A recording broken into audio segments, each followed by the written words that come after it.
After one whole week and having my face being shaved, these are the top 10 animes that I saw in 2015. Hello, people of YouTube, 'tis I, the Crimson Assassin, bringing you finally this top 10 list. Yeah, okay, first things first, what I want to mention is that I will be reverting back to my old style on how I used to do top 10 lists. It's unfortunate. I don't need to explain myself. If you want the full explanation, go watch the update video that I did on the first week of the new year. That's number one. Number two, these aren't animes specifically that came out in 2015. These are animes I just so happened to see in 2015. So, yeah, there might be an old anime or there might even be a newer anime, but just note that these are animes that came out in 2000 or that I saw in 2015. I just want to make that perfectly clear. Also, not to mention the fact that I also shaved my face. I miss it. It's going back soon. It's going back soon. Also, the fact that I also want to give out honorable mentions. These are the animes that did not purposely make on this list, but did have, well, they were pretty good, but just did not make the list.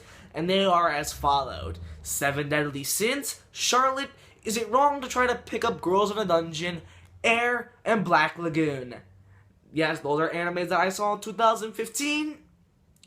And let's get on with the actual list. I am pretty excited. So starting at number 10 in our countdown goes to Engaged to the Unidentified. This is this is probably the most unique comedy animes I saw in a long time. Engaged to the Unidentified is a very lighthearted slice of life anime with a lot of comedy involved in it. It is a very fun romantic comedy anime to watch, and probably one of the most easiest romantic comedy animes to watch. Like, you could literally start it or watch it from start to finish, and you'll just get so immersed in its story and kind of its story and its characters. This anime is really fun and lighthearted. It basically follows this girl named Kobeni as she who gets basically engaged with this person who she really does not know, and with the help of his little sister and all this other comedy crap, this anime is just one of the most funniest animes to watch. Go watch Engaged to the Unidentified. It is one of the most funniest, most interesting, and the most slice of life, lighthearted animes I saw in 2015. It's funny as hell. Go watch it. Number 9, proving that boobs do equal more power and using the fan service in a completely right way. High School DxD. Yeah, I put High School DxD on this list. Now, I did know that there is a third season, and I haven't reviewed the third season yet, and which I will hopefully get around to doing probably next month, because next month is February, the romance month, and yeah. But anyway, High School DxD, it reminds me so much of animes like Heaven's Lost Property and Rosario Vampire. It is without a doubt, one of the funniest ecchi animes I've seen ever, with a pretty solid English dub by Funimation, and the Japanese dub is also not that bad as well. This anime is just a whole lot of fun to watch, okay? The ecchi elements are hysterical, the characters are fun and unique, and this anime does have a lot of fan service, but man, was it entertaining as hell. This is probably one of the most funniest and one of the most addicting animes I saw in 2015. Like, literally, when I was watching it, I could not get enough of this anime. I wanted more, and there was a third season that I couldn't watch. But now I can watch, so I will watch in the near future. But definitely go check out High School DxD, one of the most funniest animes I saw in 2015. When an anime that also does fan service in a completely right way. Blech. Moving on to my number 8 choice, Assassination Classroom. I freaking enjoyed the hell out of Assassination Classroom. This is without a doubt another simple anime to get into with a simple concept and a simple story, and the comedy is so funny. This anime is not really meant to be taken kind of seriously, but this anime is just a whole lot of fun to watch. Assassination Classroom, basically about a group of kids who are basically like labeled as like the delinquents of the school, and they have to go kill this alien-like tentacle creature known as Koro Sensei, and their whole wacky situations and stuff. There is a second season, and I definitely will watch the second season of Assassination Classroom. I even just saw the first episode. I cannot wait to watch more of it. And I also read bits and pieces of the manga. That's how addicting I am. That's how enjoyable this anime is, to make me read its manga. Yeah, I know. Who would have thought? This anime is just overall a thrill ride to watch, and I do recommend you watch Assassination Classroom. One of the more funnier. Sure, it had its issues, but if you ignore those issues, this anime is still a whole lot of fun to watch. I'm not gonna lie. Number 7, being completely over the top and quite a role reversal, sort of. Panty and Stocking with Garter Belt. This anime is just over the top goodness in your face. This is the funniest anime I saw in 2015. Forget all those other animes I mentioned. Yeah, sure, those animes made me laugh and chuckle, but this anime made me laugh so damn hard. Not to mention the fact that it's over-the-top comedy and fantastic English dubbed. Just says it all. This anime is great. I recommend this anime any day of the week. This anime is just fun as hell. You know, you follow these two angels as Panty and Stocking. Panty being this complete and total skank, and Stocking being the sweet tooth loving girl. I really freaking enjoyed this anime, guys. And besides the ending was a piece of shit. I hated that ending. Won't talk about the ending. But just besides the ending, this anime is still a whole lot of fun to watch. And it is like one of the most it is one of the definitions of what I consider a mindless anime. An anime you're really not supposed to take seriously. And if you really do try to take this anime seriously, then good luck with that, because you're not going to have a good time. This anime is just overall fun to watch. Enough said. Moving on. Now here is where we get to the nitty gritty. Now my number 6 choice, okay? This anime kind of made me cry. And an anime has to be really sad and depressing and just overall hits you with the fucking feels to make me cry, of all people. My number 6 choice goes to Anohana, the flower we saw that day. For a very long time, I kind of refused to watch this anime because I already knew what was to come later down in the future. But my god, I wasn't really expecting that. Like, literally, guys, this anime is an emotional thrill ride. And just know that everything will be okay at the end. Is it sadder than Clarinet? No. Is it sadder than Angel Beats? No. But this anime is sad. And the ending just really did make me tear up and shit. This anime is just really sad. Okay? And I know a few heartless people, so they probably won't cry while watching this anime. But still, nonetheless, this anime is sad. But it's okay. It's really good. The story is amazing. The characters were great. And I don't want to spoil the story for anyone, because if I even try to give away any bits and pieces of the story, it might spoil. And I don't want to do that, so I won't do that. So I'm just going to move on to the next list. Watch Anohana. It is a great anime. Number 5. An anime. This was a sleeper hit for me.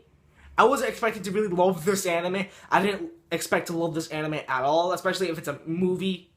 But number 5 definitely goes to The Wolf's Children, Ame to Yuki. Wow.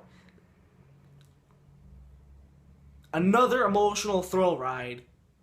And this anime is just lighthearted. It is soft. It is sweet. It tells a really amazing story. The characters were just fantastic. And just above all else, guys, this anime is a masterpiece. One of the best stories in an anime I saw ever. Like, the story of this anime is fantastic. The romance is great. The characters were great. Hana, I love this girl. She's beautiful. And what she goes through in this anime, the main character Hana, my God.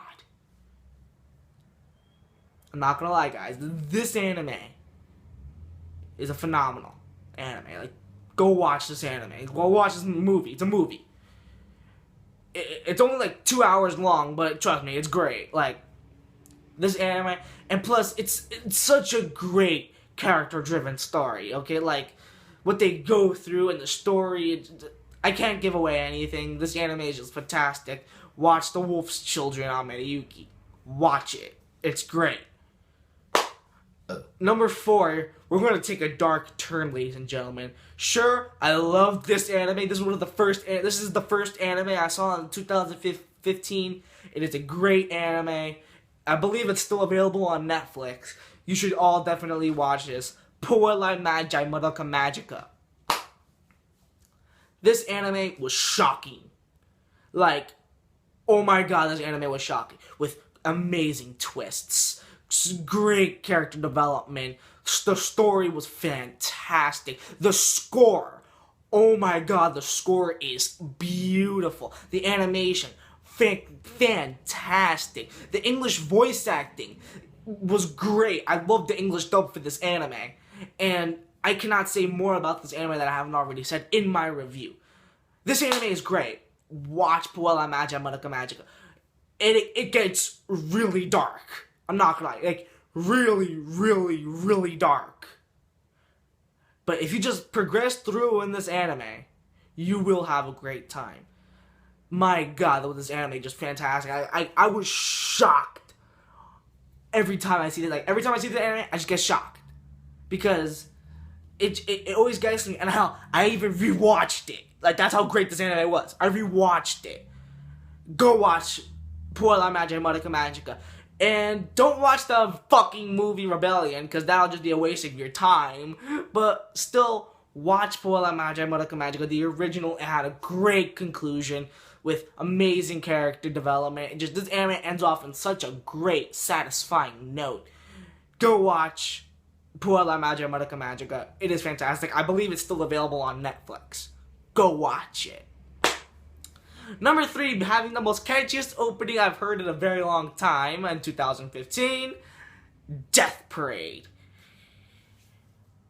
Death Parade, wow, I really enjoy this anime. Like, at first I was skeptical about watching Death Parade, mainly because I thought that this anime would just be another overly hyped anime that'll kind of ruin the experience for me. But man, was I wrong. This anime was great. I love this anime. Death Parade. One of the things I loved about Death Parade was that it doesn't hold your hand. It doesn't tell you its story. It does this whole thing where it shows and do not tell. I love animes that does that. A show and don't tell. It basically means that that what happens in the screen, you interpret it yourself. Because the shit that happens in this anime, you might not know what's going to happen or what's going to go on. But if you visually watch this from start to finish, you can piece the puzzles in together. And I love that this anime does not hold your hand. It wants you to interpret what's going on. And I loved it. Because that's one of the things I kind of hate about stories in anime, is that they always, have to constantly tell the viewer like we're idiots and that we don't know what's going on in the story.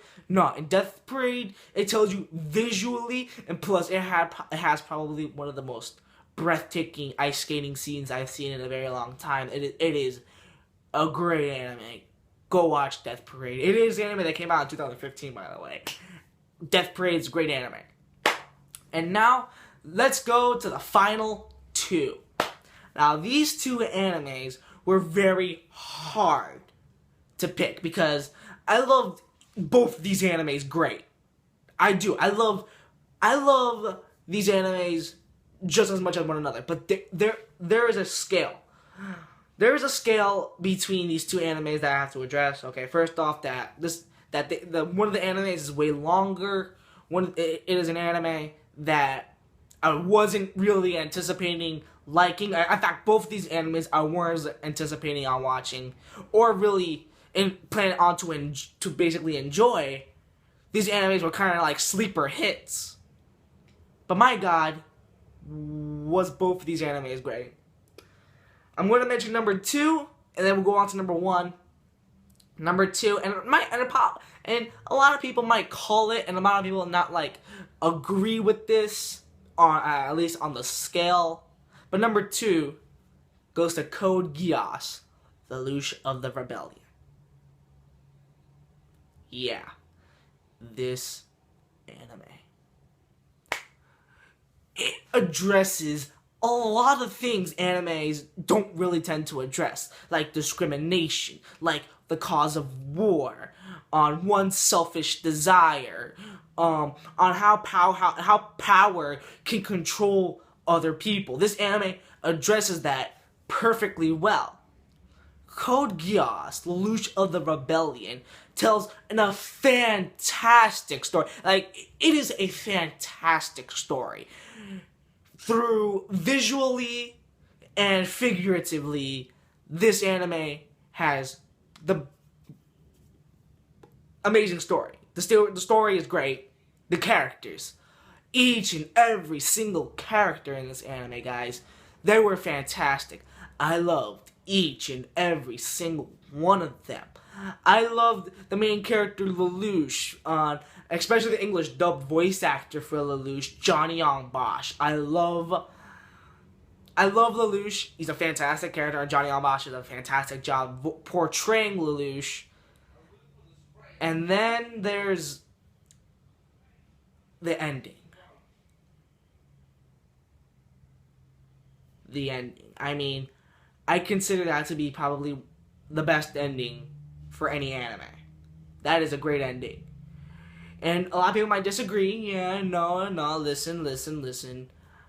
I didn't want there to be a selfish kind of resolution. No, I wanted there to be a really satisfying resolution. The way how this anime ends was a great way to end it off for the side characters and the characters that are involved in the story and the plot line of the anime. Not so much the main character. But Code Geass is a fantastic anime, a phenomenal anime. I'm not going to spoil anything. I'm not going to say anything about this anime. Go watch Code Geass if you have not.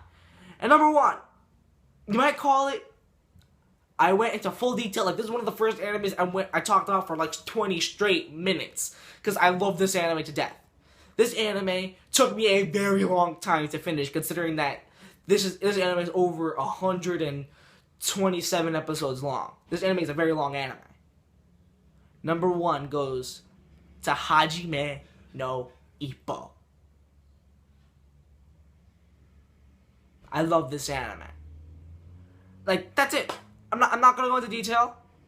Watch Hajime no Ippo. It is a boxing anime. An anime that I was never planned, that I never planned to watch this anime. I just want to let you guys know something. A friend recommended me to watch it, and he had it playing on his phone. I thought it would be good. I saw it in an AMV once. I decided, okay, might as well watch it. And my God, did I fell in love with this anime. I fell in love with it. This anime was just fantastic to the end. Intense, incredible character development with story, intense boxing scenes. Anything can happen in this anime. This anime is just fantastic. I don't want to go into detail, because if I go into detail, we'll be here all fucking day. Watch Hajime no Ippo. Sure, this anime is long as shit, but you will definitely not regret this decision. I finished this anime in like 3 months because I was watching other shit at the time. But when I finished it, I felt like, yo, I loved it. I love this anime. And that will conclude the top 10 best animes I saw in 2015. Let me know what was the best anime you saw in 2015. Let me know in the comments down below. And until then, my mom called me and I gotta go. Peace, dude, too.